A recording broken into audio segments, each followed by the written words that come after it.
Hi friends, welcome back to our channel. Friends, మా channel cricket సంబంధించిన ప్రతి చిన్న అప్డేట్ మన ఛానల్లో రెగ్యులర్ వస్తుంటాయి. ఇంకా మా ఛానల్ని సబ్స్క్రైబ్ చేసుకుంటే ఫ్రెండ్స్ వెంటనే సబ్స్క్రైబ్ చేసుకోండి అండ్ పక్కన బ్లెక్ని యాక్టివేట్ చేసుకోండి. అండ్ అదేవిధంగా ఇంకా మన వీడియోని లైక్ చెప్తే ఫ్రెండ్స్ వెంటనే లైక్ చేసి మన వీడియోలకి అయితే ఎంట్రీ ఇద్దాం.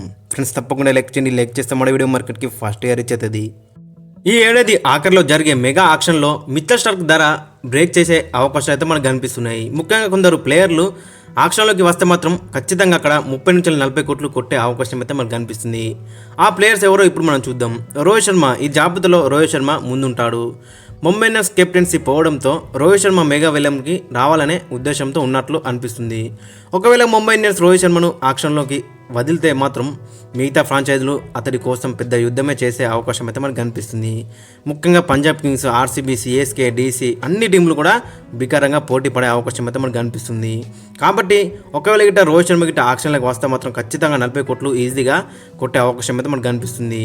ఫ్రెండ్స్, మరి రోహిత్ శర్మ ఏ టీంకి వెళ్తే బెటర్ ఉంటుంది, ఇతనికి ఎంత ప్రైజ్ వస్తుంది అనేది ఖచ్చితంగా కింద కామెంట్స్కి వెళ్తే మెన్షన్ చేయండి. ఇక మరో ప్లేయర్ వచ్చేసి అక్కడ సూర్యకుమార్ యాదవ్. టీ20 ఫార్మాట్కు సరిపోయే ఆట తీరుతో ప్రత్యర్థి బౌలర్లను వణికించడంలో సూర్యకుమార్ యాదవ్ ముందుంటాడు. ఇతడు వేలంలోకి వస్తే మాత్రం ఖచ్చితంగా కళ్ళు మూసుకొని 40 కోట్ల వరకు వెళ్ళే అవకాశం అయితే మనకు కనిపిస్తుంది అక్కడ ఫ్రాంచైజీలు. అయితే ముంబై ఇండియన్స్ ఇతన్ని వదులుకుంటుందా అనేదే అనుమానమే. ఒకవేళ గిట్ట సూర్యకుమార్ యాదవ్ గిట్ట ఆక్షన్లోకి వస్తే మాత్రం రికార్డులు బ్రేక్ చేయడం ఖాయమని చెప్పుకోవచ్చు. అక్కడ మనం చూసుకుంటే ముంబై ఇండియన్స్లో హార్దిక్ పాండ్యా కెప్టెన్గా కొనసాగుతున్నాడు. మరి అక్కడ రీసెంట్గా చూస్తే అక్కడ టీమిండియాకి టీ20 కెప్టెన్ అక్కడ సూర్యకుమార్ యాదవ్. కాబట్టి మళ్ళీ అక్కడ కొంచెం అక్కడ ప్రాబ్లం అయితే అవుతుంది. కాబట్టి మరి హార్దిక్ పాండ్యాని ఇడిచిపెడతారా లేదంటే సూర్యకుమార్ యాదవ్ని ఇడిచిపెడతారా అనేది మనకి చాలా ఇంట్రెస్టింగ్ కనబడుతుంది. ఎవరైనా ఒక్కరు అక్కడ మనకి కెప్టెన్ అయితే కనబడతారు. మరి సూర్యకుమార్ యాదవ్ కెప్టెన్స్ ఇస్తే అతను ఉంటాడు, లేదంటే మళ్ళీ ఇతనైతే బయటకు వస్తాడు. కాబట్టి ఒకవేళ ఇటు సూర్యకుమార్ యాదవ్ ఆక్షన్లోకి వస్తే మాత్రం రికార్డులన్నీ బ్రేక్ చేసే అవకాశం అయితే మనకు కనిపిస్తుంది. చాలా టీమ్స్కి అక్కడ కెప్టెన్సీ అవసరమైతే ఉంది. అక్కడ ఆర్సీబీకి అవసరం ఉంది కెప్టెన్, పంజాబ్ కింగ్స్కి అవసరం ఉంది, డీసీకి, చెన్నైకి, అన్ని టీంలో కూడా ఇతనైతే యూస్ అయ్యే అవకాశం అయితే మనకు కనిపిస్తుంది. ఇక మరో ప్లేయర్ వచ్చేసి అక్కడ Virat Kohli. Team India star player Virat Kohli mega ఆక్షన్లోకి వస్తే భారీ ధర పలికే అవకాశం అయితే మనకు కనిపిస్తుంది.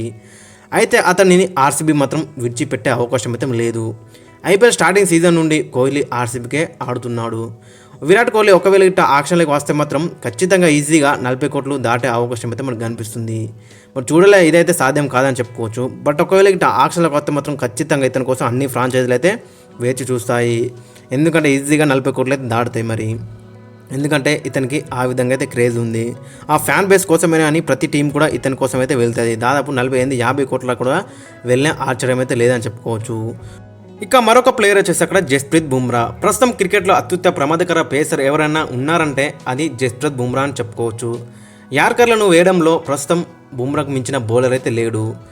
ఒకవేళ ముంబై ఇండియన్స్ బుమ్రాని ఆక్షన్లోకి విడిచిపెడితే అన్ని ఫ్రాంచైజీలు అతడి కోసం పోటీ పడడం ఖాయమని చెప్పుకోవచ్చు. ఒకవేళ ఇట్లా ఆక్షన్లకి వస్తే మాత్రం ఈజీగా 40 కోట్లకు పైగానే ఇతని కోసం అయితే వెళ్ళే అవకాశం అయితే మనకు అనిపిస్తుంది. ఫ్యూ డేస్ బ్యాక్ అక్కడ బుమ్రా, రోహిత్ శర్మ, సూర్యకుమార్ యాదవ్ ముంబై ఇండియన్స్ నుంచి వెళ్ళిపోతారని అక్కడ రూమర్స్ అయితే వచ్చినాయి. అది గిట్ట నిజమైతే మాత్రం చాలా బిగ్ బ్లో అయితే ఉంటుంది అక్కడ ముంబై ఇండియన్స్కి అయితే. ఎందుకంటే ఇలాంటి ప్లేయర్స్ని రిప్లేస్ చేయడం చాలా కష్టమని చెప్పుకోవచ్చు. ఇలాంటి ప్లేయర్స్ మళ్ళీ దొరకడం చాలా కష్టమని చెప్పుకోవచ్చు. ఇది గిట్ట నిజమైతే మాత్రం చాలా డేంజర్ అయితే ఉంటుంది అక్కడ ముంబై ఇండియన్స్కి అయితే. ఏదేమైనా కానీ ఈ నలుగురు గిట్ట ఆక్షన్లోకి వస్తే మాత్రం చాలా రికార్డులు బ్రేక్ అయ్యే అవకాశం అయితే మనకు కనిపిస్తుంది. ఖచ్చితంగా 40 కోట్లు మార్కును అయితే దాటే అవకాశం అయితే మనకు కనిపిస్తుంది. ఇన్ఫ్యాక్ట్ అక్కడ 50 కోట్ల మార్కును దాటినా కానీ ఆశ్చర్యం అయితే లేదని చెప్పుకోవచ్చు. ఫ్రెండ్స్, మరి ఈ నలుగురు ఆక్షన్లోకి వస్తే మరి ఏ టీంకి వెళ్తే బెటర్ ఉంటుందో ఖచ్చితంగా కింద కామెంట్స్కి వెళ్తే మెన్షన్ చేయండి.